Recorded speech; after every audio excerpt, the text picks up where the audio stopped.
Everybody,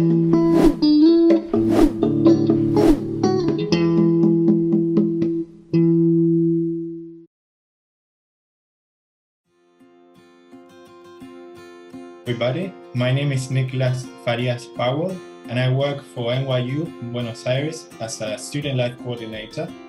Today we are going to talk with Georgina Gluzman, art curator for the Museo Nacional Bellas Artes, to talk about a new exhibition, El Canon Accidental. Hello Georgina, how are you today? Hello Nicolas, how are you? I'm fine, thank you. Going to our first question, can you tell us why the title of the exhibition? This exhibition aims to question accepted narratives, especially in the space of the museum, that, as we all know, is a space of authority. And one of the pillars of authority in our history is the notion of the canon. So when we were brainstorming and thinking about the title of the exhibition, there was this idea of the canon occidental, which is the Spanish for the Western canon, that was, knocking over and over the doors of my mind. And I kept thinking, we have accepted the notion of a stable canon, a canon that is based upon values that don't change over time, a canon that is based on quality, a canon that is based on superiority as well.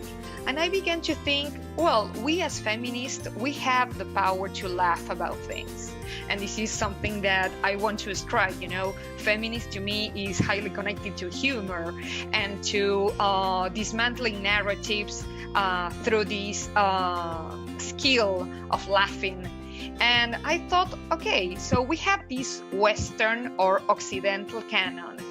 What does the inclusion of women do to this canon? And very soon we realized that what we have been accepting as something unchangeable, unmutable, stable as the canon is a mere accident. And talking about the timeline of the paintings, why was this temporary cut chosen? The beginning of the exhibition is connected to the first modern art exhibition objective that had the aim of showing works and selling them if it was possible.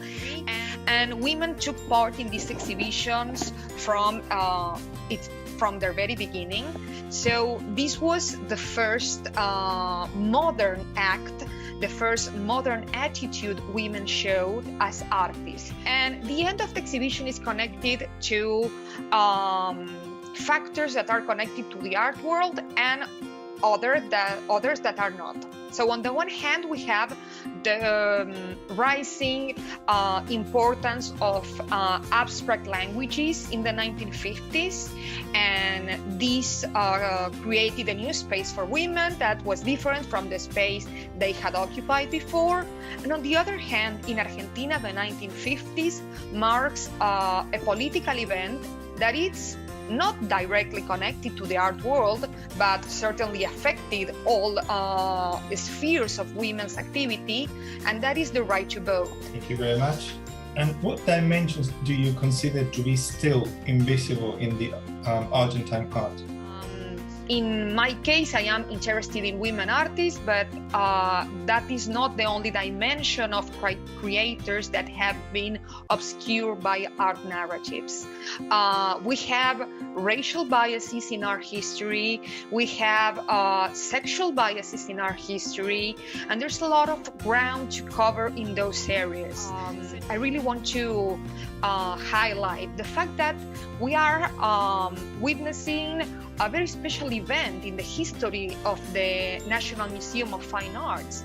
This is the place of tradition, this has been the place of power, of authority, and I think that for the very first time it is thinking about how exclusive, how discriminatory, how painfully closed the museum has been to artists belonging to minorities. So I see, I foresee that the museum is going to have a whole different agenda opening as a result of this exhibition. the museum is questioning itself, and it's questioning its silences and its biases.